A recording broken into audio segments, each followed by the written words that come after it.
नमस्कार, जम्मू कश्मीर का ये बुलेटिन देख रहे हैं आप और मैं हूं प्रियंका आपके साथ। तो चलिए शुरुआत करते हैं खबरों की, और खबरों की शुरुआत करेंगे अमरनाथ यात्रा के साथ, क्योंकि जहां पर एक तरफ श्रद्धालुओं का उत्साह देखते बन रहा है और जब से यात्रा को बहाल कर दिया गया है, बम बम बोले के जयकारों से जो है कश्मीर घाटी गूंज रही है, वहीं पर दूसरी ओर अमरनाथ हादसे के बाद अब जो स्वास्थ्य विभाग है वो और ज्यादा सतर्क हो गया है। कश्मीर के दोनों आधार शिविरों पर सुविधाओं में इजाफा किया गया है और आपात परिस्थितियों से निपटने के लिए कमर इंतजामिया ने कस ली है। वहीं पर किसी भी तरह की स्थिति हो तो उसके लिए पहले से ही इंतजाम किए गए हैं और स्वास्थ्य विभाग की बात करें तो और ज्यादा सतर्कता बरतने स्वास्थ्य विभाग नजर आ रहा है, खासतौर पर अमरनाथ हादसे के बाद की बात करें तो। वहीं पर दूसरी ओर जैसे पहलगाम और बालटाल दोनों ही रूट से जो यात्रा है उसे रोका गया था 2 दिन के लिए, वहीं दूसरी ओर अब जबकि यात्रा को बहाल किया गया है तो जो श्रद्धालु हैं उनसे बातचीत जब हमारे संवाददाता ने चाहे जम्मू में की या फिर कश्मीर में की, उनका कहना था कि काफी खुशी उत्साह उनके मन में है और बाबा बर्फानी के दर्शन करके ही वो घर लौटेंगे, चाहे किसी भी तरह की स्थिति हो। वहीं पर बात करें रेस्क्यू टीम सिक्योरिटी फोर्सेस की, उनकी भी दाद देनी पड़ेगी। जिस तरह से ऑन टोर्स 24/7 काम सिक्योरिटी फोर्सेस कर रही है, रेस्क्यू टीम कर रही है, और साथ ही साथ अगर बात करें लोकल्स की, कश्मीर के लोकल्स जो वहां पर मौजूद हैं, ईद मनाने के लिए वो घर नहीं आए और वहीं पर सिक्योरिटी फोर्सेस का पूरा साथ दे रहे हैं और श्रद्धालुओं को ढूंढने में पूरी मदद जो है उनके द्वारा की जा रही है। तो यहाँ पर एक तरफ भाईचारे की मिसाल भी सामने आ रही है, जहां पर जो कश्मीर के लोकल्स हैं वो भी ईद मनाने के लिए अपने घर पे नहीं गए और वहीं पर डटे हुए हैं रेस्क्यू टीम के साथ और श्रद्धालुओं को ढूंढने की कोशिशों में वो भी जद्दोजहद कर रहे हैं। वहीं बहुत सारी तस्वीरें अमरनाथ हादसे के बाद सामने आई हैं, दिल दहला देने वाली तस्वीरें हैं, पर किसी भी तरह का डर खौफ श्रद्धालुओं में नहीं दिख रहा है। पूरे उत्साह के साथ आगे बढ़ते हुए वो नजर आ रहे हैं। स्वास्थ्य विभाग की बात करें, तस्वीरें आप साफ तौर पर देखें कि किस तरह से स्वास्थ्य विभाग ने भी कमर कसी है और किसी भी स्थिति से निपटने के लिए सारे इंतजामात कर दिए गए हैं। कश्मीर के दोनों आधार शिविरों पर सुविधाओं का इजाफा कर दिया गया है और आपात परिस्थितियों से निपटने के लिए हर कोई तैयार है। अमरनाथ हादसे के बाद और ज्यादा सतर्कता बरतता स्वास्थ्य विभाग नजर आ रहा है। तो चलिए फटाफट से रुक करते हैं पहलगाम का, जहां पर फिदा हुसैन हमारे संवाददाता ज्वाइन कर चुके हैं। फिदा, बताइएगा अमरनाथ हादसे के बाद क्या कुछ फिलहाल वहां पर देखने को मिल रहा है, स्वास्थ्य विभाग कितनी सतर्कता बरत रहा है और अब जबकि यात्रा को बहाल कर दिया गया है कल से, किस तरह की तस्वीरें जो हैं वो सामने आ रही हैं? जी फिदा। प्रियंका, बिल्कुल मैं आपको बता दूं कि इंटरनेट जो है इंटरनेट ना होने के कारण मैं तरफ से यहाँ पर श्री अमरनाथ की यात्रा जो है वो आज जो है पहलगाम के रास्ते शुरू हुई है। साथ ही साथ यहाँ पे मैं आपको ये भी बता दूं कि जहाँ श्री अमरनाथ की यात्रा जो है बालटाल के रास्ते से भी आज शुरू हुई है, उसके साथ साथ मैं आपको ये भी बता दूं कि तकरीबन 7,000 से ज्यादा जो है बताया जाता है कि हालांकि अभी तक जो है आंकड़ा साफ नहीं हुआ है, 7,000 से ज्यादा जो यात्री है आज वो पवित्र गुफा के लिए सुबह नंबर 20 का पहलगाम से रवाना हुए। इस तरह से देखा जाए कि अगर स्वास्थ्य विभाग की बात की जाए, स्वास्थ्य विभाग जो किस तरह से उन्होंने काम किया है शुरुआत में, लेकिन आप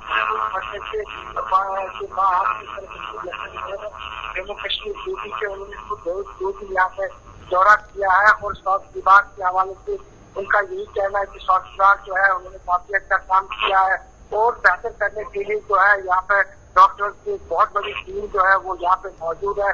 हम कोशिश करेंगे यहाँ पे प्रियंका की कुछ डॉक्टर के साथ बात करने की और लाइव जो है वो आपसे बात करने की कोशिश करेंगे ताकि आप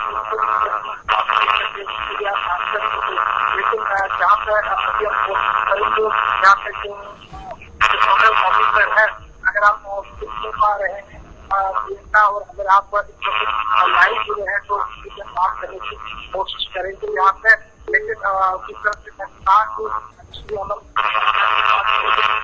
जी, बहुत बहुत शुक्रिया फिदा। नेटवर्क प्रॉब्लम की वजह से आपकी आवाज हम तक सही तरह से नहीं पहुंच रही है। तो चलिए बढ़ते हैं अगली खबर की ओर। तो सांबा की बात करेंगे कि उस सांबा में नशे तस्करों के खिलाफ पुलिस को एक बड़ी कामयाबी हाथ लगी है। और सांबा से आ रही बड़ी खबर से आपको रूबरू करवा रहे हैं, जहां पर नशा तस्करों के खिलाफ मुहिम में पुलिस को बड़ी कामयाबी हाथ मिली है। मानसर नाके से पुलिस ने ट्रक से 40 किलो भुक्की को बरामद किया है और 3 तस्कर पुलिस के हत्थे चढ़े हैं और ट्रक को भी जब्त कर लिया गया है। पुलिस ने तीनों तस्करों के खिलाफ मामला दर्ज किया है और नशे तस्करों के खिलाफ लगातार जो पुलिस की मुहिम है वो जारी है। और इसी बीच एक बड़ी सफलता सांबा पुलिस को हाथ लगी है। और जहां पे हमने आपको कल खबर दिखाई थी कि अगर हम सांबा जिले की बात करें तो ना ही चोरियों के मामले थमते नजर आ रहे हैं और नशे का जो कारोबार है वो लगातार बढ़ता जा रहा है और जो क्राइम का ग्राफ है वो सांबा में बढ़ता जा रहा है। और इसी बीच अब पुलिस ने भी कमर कस ली है और एक और बड़ी सफलता नशे तस्करों के खिलाफ पुलिस को मिली है। आपको बता दें, मानसर नाके से पुलिस ने 40 किलो भुक्की से भरा ट्रक बरामद किया है और 3 तस्कर को पुलिस ने हिरासत में लिया है और ट्रक को भी जब्त कर लिया गया है। तस्वीरें इस वक्त स्क्रीन पर आप देख रहे हैं जिस ट्रक को जब्त किया गया है और साथ ही साथ 3 नशे के तस्कर जो कोशिश कर रहे थे जहर को घोलने की, वहीं पर आप देख सकते हैं नंबर भी ट्रक का इस वक्त आपकी स्क्रीन पर हम डिस्प्ले कर रहे हैं। और साथ ही साथ 3 नशे के तस्कर जिनको पुलिस ने गिरफ्तार किया है उसकी तस्वीरें भी हम आपको लगातार स्क्रीन पर दिखा रहे हैं। वहीं सांबा पुलिस को जहां पर एक बड़ी कामयाबी हाथ मिली है नशे के खिलाफ इस लड़ाई में, पुलिस को एक बड़ी सफलता हाथ लगी है। पुलिस ने मानसर के पास एक नाका लगाया था जहां पर इस ट्रक की तलाशी के बाद 40 किलो भुक्की बरामद की गई, जिसके बाद ट्रक को भी जब्त कर लिया गया है और नशे के तस्करों को भी हिरासत में ले लिया गया है। तो चलिए रुक करते हैं सांबा का। ऋषि खजूरिया हमारे संवाददाता ज्वाइन कर चुके हैं। ऋषि, बताइएगा, कल ही हमने खबर चलाई थी कि जो क्राइम रेट है वो सांबा में बढ़ता नजर आ रहा है और वहीं दूसरी ओर आज पुलिस को एक बड़ी कामयाबी हाथ मिली है। क्या जानकारी है इस हवाले से? देखिए प्रियंका, आपको बता दें कि मानसर पुलिस टीम की बात करें जो जिला सांबा पुलिस के अधीन ये मानसर चौकी आती है, तो इसी की टीम ने ये बड़ी कामयाबी हासिल की है। आपको बता दें कि ट्रक जो जम्मू नंबर का जो कि कश्मीर घाटी से पंजाब की ओर जा रहा था और इस ट्रक में काफी चतुराई से चलाके से 3 स्मगलर्स ने इसमें भुक्की की एक खेप छुपाकर रखी थी जिसे पंजाब लेने की कोशिश की जा रही थी। 40 किलो के आसपास ये भुक्की की खेप है जिसमें 3 जो आरोपी पकड़े गए, एक जिला कठुआ से ताल्लुक रखता है, एक सांबा जिला से और एक उधमपुर जिला से। तो इनसे जो पूछताछ अब की जा रही है पुलिस से, लगातार ये पूछा जा रहा है कि कहां से ये खेप लाई गई और पंजाब के किस हिस्से में ये खेप जो पहुंचाई जानी थी। हालांकि पुलिस ने ट्रक भी सीज कर लिया है, इनकी गिरफ्तारी कर ली है और ये खेप जो रिकवर की है इसके बाद एनडीपीएस एक्ट के तहत पुलिस ने मामला भी दर्ज कर लिया है। तो ये बड़ी कामयाबी है क्योंकि लगातार हम नशे को लेकर बात कर रहे हैं या फिर क्राइम रेट की बात कर रहे हैं तो ये बढ़ता जा रहा है और यहाँ पर तमाम अलग अलग जो संस्थाएं हैं वो भी लगातार अवेयरनेस कैंपेन चला रही हैं और खासतौर पर पुलिस के अगर कार्य प्रणाली को लेकर बात करें तो पुलिस ने जिस तरह से एक मुहिम कुछ दिन पहले शुरू की थी, थाना दिवस, हर थाना में लगातार नशे को लेकर, क्राइम को लेकर बात की जाती है। तो मुझे लगता है कि लोगों का सहयोग तो मांगा ही जा रहा है, पुलिस की कार्य प्रणाली के ऊपर भी लगातार सवाल उठे हैं, लेकिन आप इसे बड़ी कामयाबी मान के चल सकते हैं। जो पुलिस को अपने सूत्रों के हवाले से जानकारी मिली, उस जानकारी के आधार पर पुलिस ने काम किया और मानसर के नाका पॉइंट पर इस ट्रक की जो वो चेकिंग की गई। जब इसको रोका गया तो चेकिंग के दौरान ही ये बड़ी खेप जो वो बरामद की गई है। पुलिस ने अब आगे की कार्रवाई शुरू कर दी है। आप देखना ही है कि कहां से इनके तार जुड़े हैं और कौन लोग इनके साथ जो मुलव्विस है, जो लगातार इस तरह की एक्टिविटीज को पहले भी हो सकता है कि अंजाम देते हो और लगातार ये चेन एक बड़ी चेन हो सकती है जिसमें लगातार पुलिस इनसे पूछताछ कर रही है। जी शुक्रिया ऋषि, ज्वाइन करने के लिए। ऋषि खजूरिया सांबा से हमें जानकारी पहुंचा रहे थे इस हवाले से कि पुलिस को नशे के खिलाफ एक बड़ी कामयाबी जो है वो हाथ लगी है और 40 किलो भुक्की जो है इस ट्रक से बरामद की गई है, जो इस वक्त आप स्क्रीन पर देख रहे हैं।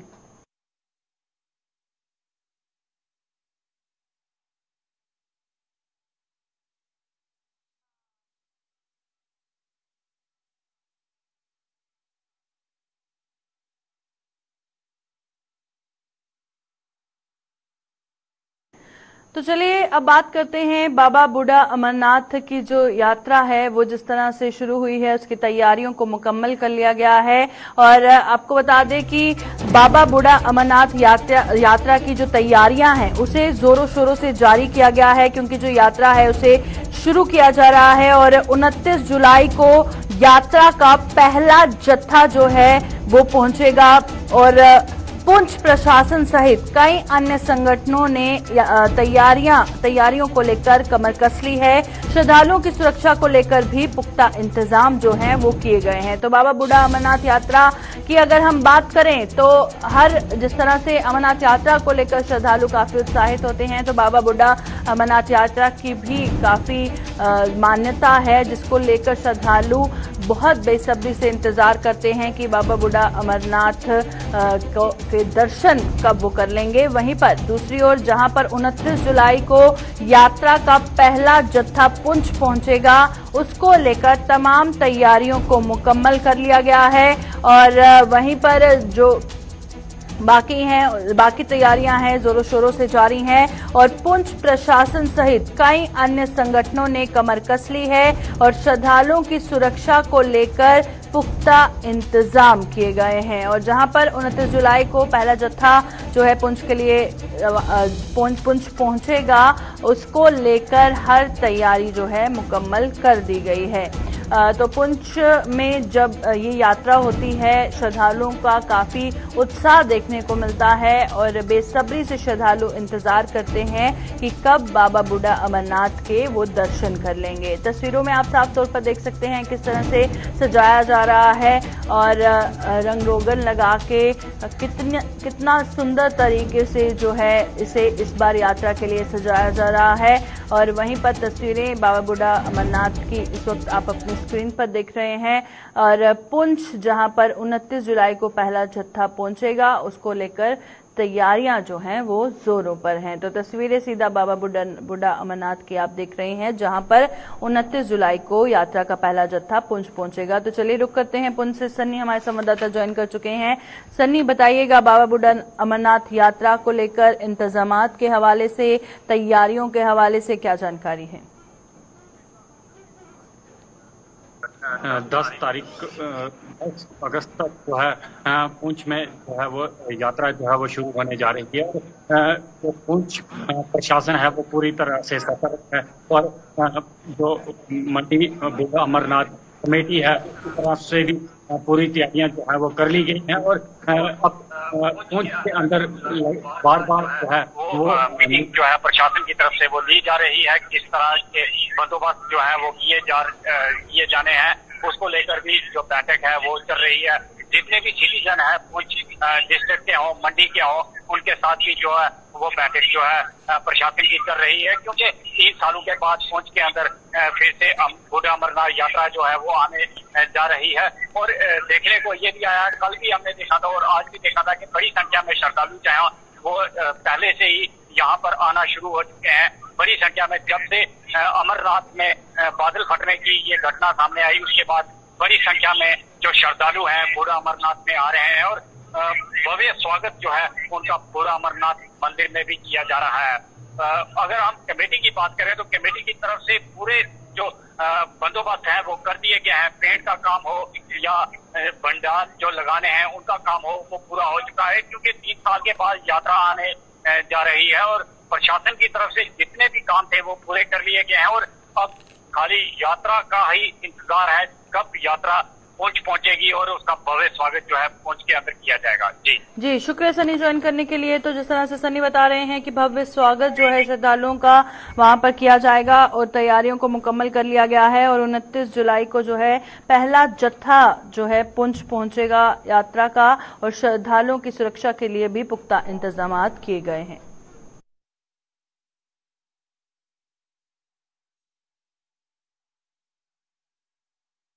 तो चलिए अब बात करते हैं टंगमर की, क्योंकि ईद के दिन जो है बहुत ज्यादा जो है उत्साह देखने को मिलता है, खुशी देखने को मिलती है, पर उन लोगों का क्या जिनको पानी तक नसीब नहीं होता है। तो टंगमर की हम बात कर लेते हैं, जहां पे ना ही टंगमर और ना ही उसके आसपास के इलाकों में पानी लोगों तक पहुंच पा रहा है। पानी की भारी किल्लत से लोग जूझ रहे हैं और जहां पर पानी नहीं है वहां पर उन्होंने ईद की खुशियां किस तरह से मनाई होगी आप अंदाजा लगा सकते हैं। पीने की पानी की सप्लाई ना होने से लोगों में बेहद रोष दिखाई दे रहा है और जल शक्ति विभाग की कार्यप्रणाली पर लोगों ने सवालात उठाए हैं। त्योहार पर भी टंगमर व आसपास के इलाकों में पानी की भारी किल्लत नजर आ रही है, जिससे वहां के लोग काफी खफा हैं। तस्वीरें आप साफ तौर पर देख सकते हैं, जहां पर पूरे जम्मू कश्मीर में, पूरे हिंदुस्तान में, पूरी दुनिया में ईद का त्योहार बड़ी धूमधाम के साथ मनाया गया। वहीं ये लोग पानी की बूंद बूंद के लिए तरस रहे हैं और साफ तौर पर जो तस्वीरों में देखा जा रहा है।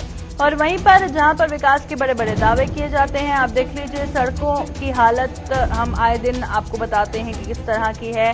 पानी की किल्लत आप देख सकते हैं कि लोगों में कितनी ज्यादा है, पर इसकी ओर कोई ध्यान नहीं दे रहा। हाँ, ये जरूर कहा जाता है कि विकास की तरफ ध्यान दिया जा रहा है, पर विकास ऐसा जहां पर लोगों तक बुनियादी सुविधाएं भी नहीं पहुंच रही हैं। पानी, सड़क, बिजली, जो बुनियादी सुविधाएं हर घर तक पहुंचाने के वादे किए गए, दावे किए गए, वो दावे खोखले नजर आ रहे हैं साफ तौर पर तस्वीरों में। तो चलिए टंगमर का रुख करते हैं, हमारे संवाददाता इशफाक डार हैं हमारे साथ लाइव में। तो इशफाक, बताइएगा, ईद का त्योहार जहां पर हर जगह पे बहुत धूमधाम से मनाया गया, वहीं पर जो खुशियां मनाने वाली थी उसी वक्त अगर पानी की बूंद बूंद के लिए लोग तरसेंगे तो किस तरह से मनाएंगे, और कब से बताइएगा पानी की किल्लत से ये लोग जूझ रहे हैं और कौन कौन से इलाकों में?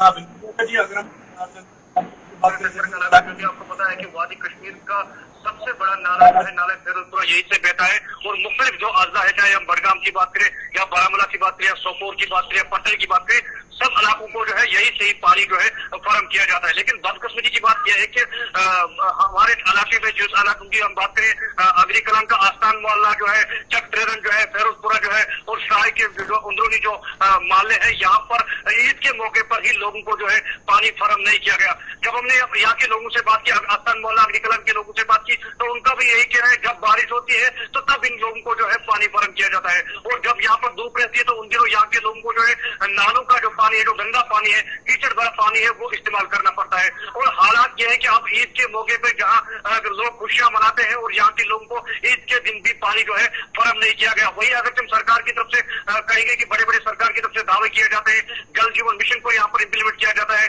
जल जीवन मिशन में हर घर नल और हर घर जल की बातें कही जाती है, लेकिन इन दिनों अगर बात करें यहाँ पर लोगों को नल तो है लेकिन उनमें जल नहीं है। उस वजह से यहाँ के लोगों को काफी मुश्किलों का भी सामना करना पड़ता है। जिससे कि हम ट्रेरन की बात करें, यहाँ पर इस इलाके में जो है 40 साल पुरानी पाइपें जो है लगाई गई थी, और यहाँ पर जिस तरीके से हम बात करें, यहाँ पर उन दिनों जो है आबादी काफी कम थी, लेकिन 40 साल गुजर जाने के बाद महकमा जल शक्ति जो है उनकी तरफ से जो है DPR नहीं बनाया गया कि इस इलाके में जो है जो पाइपलाइन है उनको दोबारा से रिपेयर करे।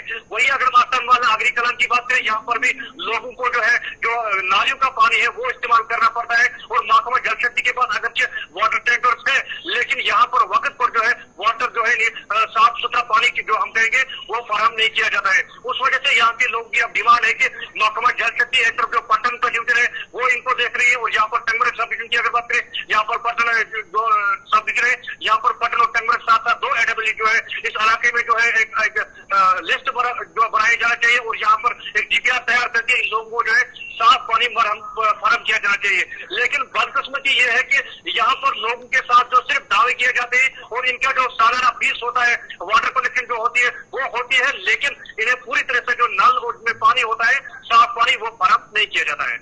बिल्कुल, शुक्रिया इशफाक ज्वाइन करने के लिए। तो इशफाक, जिस तरह से लोगों की मुश्किलात हर अथॉरिटीज तक पहुंचा रहे थे, इंतजामिया तक पहुंचा रहे थे, उम्मीद है कि जल्द से जल्द टंगमर और इसके आसपास के इलाकों में पानी जो है मुहैया होगा, जो बुनियादी सुविधाएं हैं, जो लोगों का हक है, वो उन तक जरूर पहुंचेगा।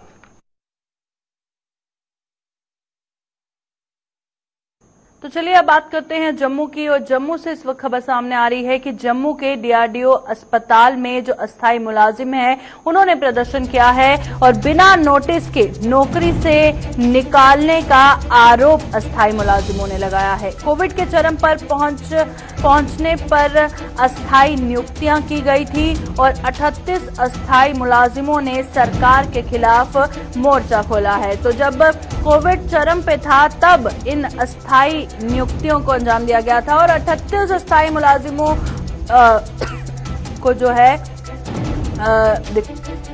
और वहीं पर अब सभी ने सरकार के खिलाफ मोर्चा खोला है क्योंकि बिना नोटिस के नौकरी से निकाले जाने का आरोप अस्थायी मुलाजिमों ने लगाया गया है। और जम्मू के डीआरडीओ अस्पताल में फिलहाल जो प्रदर्शन है वो लगातार जारी है। तस्वीरें साफ तौर पर आप देख सकते हैं कि सरकार के खिलाफ नारेबाजी करते हुए अस्थायी मुलाजिम नजर आ रहे हैं और लगातार ये प्रदर्शन डीआरडीओ अस्पताल जम्मू में चल रहा है, जहां पर सरकार के खिलाफ इन अस्थायी मुलाजिमों ने मोर्चा खोला है। और आपको हम बता रहे हैं करीबन 38 अस्थायी मुलाजिम हैं जिन्होंने सरकार के खिलाफ मोर्चा खोला है। तो चलिए जम्मू का रुख करते हैं। रितिका राजपूत हमारी संवाददाता ग्राउंड पर मौजूद है। रितिका, बताइएगा, कोविड के समय इन अस्थायी मुलाजिमों को रिक्रूट किया गया था और अब किस बिना पे जो है इनको निकाला जा रहा है? जैसे कि बताया जा रहा है कि नोटिस तक नहीं दिया गया है, क्या कुछ जानकारी है?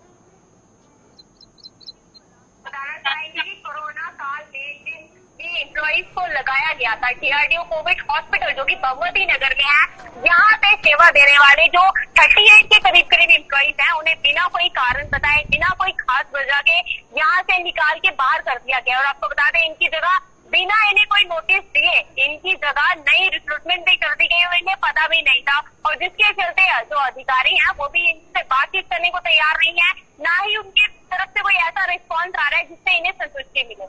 वहीं पर रितिका, बात करने की इनसे कोशिश कीजिएगा कि क्या कुछ कहना है इनका। अब जबकि सरकार इनकी नहीं सुनेगी तो क्या अगला कदम इनका रहेगा?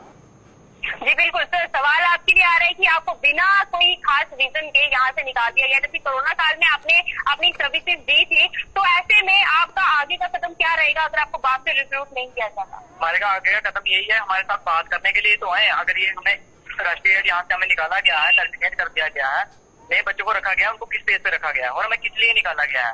3 दिन हो गया हमें, ना तो हमें आ रही किसी बात और मेडिकल सुपरिटेंडेंट से बात हो रही है, ना तो हमारी शिक्षा मैम से बात हो रही है जिसको हायर किया गया है यहाँ पे, ना तो कोई फोन उठा रहा है। हम किसके आगे अपनी वजह रखें, हमें कुछ समझ में नहीं आ रहा है। सैटरडे संडे को छुट्टी थी, मंडे को छुट्टी थी, पर आज ट्यूसडे था। जिन्होंने कभी 1.5 साल हो गए यहाँ पे कोविड में हमें काम करते हुए और उनको भी कभी छुट्टी नहीं लगाई थी उन्होंने। और आज सारे ना तो निशा मैम यहाँ पे प्रेजेंट है, ना मित्र को मैम यहाँ पे और ना ही एमएस सर यहाँ पे है। तो आपको निकालने की खास वजह कोई बताई गई? हमें कोई वजह नहीं बताई गई है। जब हम अपने सुपरवाइजर से पूछा कि हमें क्यों निकाला गया, ये चीज उसको भी नहीं पता है, वो बोलते हैं हमें नहीं पता है, ये हायर अथॉरिटी से पूछो। जब हम ऊपर बात कर रहे हैं वो कह रहे हैं अपने सुपरवाइजर से। वापस रिक्रूट नहीं किया जाता, आगे आप क्या करेंगे? हम इसी तरह से प्रोटेस्ट करते रहेंगे जब तक। जैसे कि आपने सुना, इनका कहना है कि अगर इन्हें वापस इनकी जगहों पे वापस इनकी ड्यूटीज नहीं लगाई जाती है तो प्रोटेस्ट जो है वो लगातार जम्मू में इनकी तरफ से किया जाएगा। एक आखिरी सवाल रितिका, इनसे पूछिएगा कि जब कोरोना काल में, जब कोरोना चरम पे था, इनको जब रिक्रूट किया गया था तो उस वक्त इनको क्या कहा गया था कि जब कोरोना खत्म हो जाएगा तो क्या आपको भी नौकरियों से निकाल दिया जाएगा, या फिर क्या उन्होंने उस वक्त रिक्रूटमेंट के वक्त कहा था? इनको क्या सरकार की तरफ से कहा गया था? आपके लिए आ रहा है कि जब कोरोना काल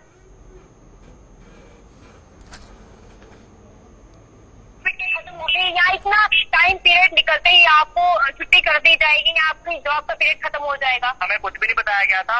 हमें स्टार्टिंग में जब हम यहाँ पे आए थे इन्होंने हमें कहा था कि कोविड के यहाँ पे 3 साल के लिए चलेगा। तो अभी थोड़े दिन पहले जब इनसे ये चीज पूछेगी तो उन्होंने आगे से रिस्पॉन्स किया कि ये 3 महीने के लिए था। अगर ये चीज 3 महीने के लिए थी तो फिर 1.5 साल तक कहाँ से चली? सैलरी हमें हमारे सुपरवाइजर ये दे रहे थे, कहाँ से दे रहे थे? हम ये चीज पूछना चाहते हैं फिर इनसे।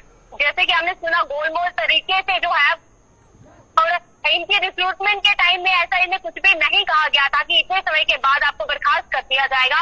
अब जाके ये जो एम्प्लॉइज है इन्हें छुट्टी कर दी गई है और इनकी जगह फ्रेश रिक्रूटमेंट करके उन्हें ज्वाइनिंग के लिए भी बुला लिया गया है। जबकि इनका कहना है कि अगर इन्हें निकालना ही है तो पहले एक नोटिस जो है वो इनको 3 महीने पहले ही आना चाहिए था, जो अब तक नहीं आया है। और बिना कोई खास रीजन बताए इन्हें नौकरी से निकालने का कार्य जो है वो कर दिया गया। जी शुक्रिया रितिका ज्वाइन करने के लिए। तो रितिका ग्राउंड पर मौजूद थी और जिस तरह से डीआरडीओ अस्पताल के बाहर आपने देखा कि किस तरह से प्रदर्शन जो है वो इन मुलाजिमों का चल रहा है और इनका कहना है कि जब इनको रिक्रूट किया गया था तो ऐसा कुछ भी नहीं बताया गया था और अब बिना नोटिस के इन्हें निकाला जा रहा है।